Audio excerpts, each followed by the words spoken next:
યોજાઈ રહી છે. પુરુષોત્તમ રૂપાલા રાજકોટથી લડી રહ્યા છે.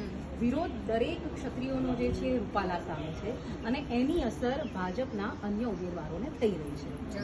જ્યારે ભાજપનું મોવડી મંડળ આવશે અને સમજાવશે કે એકની સજા બીજાને ન મળી જોઈએ તો તમારું આગળનું શું રહેશે?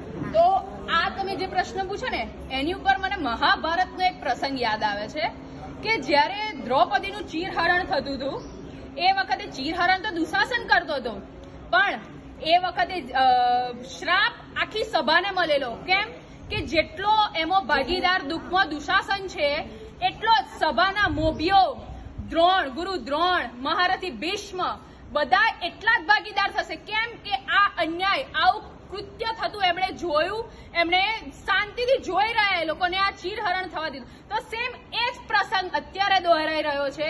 એક રૂપાલાએ જે કૃત્ય કર્યું એનું પરિણામ હવે આખી ભાજપ સરકાર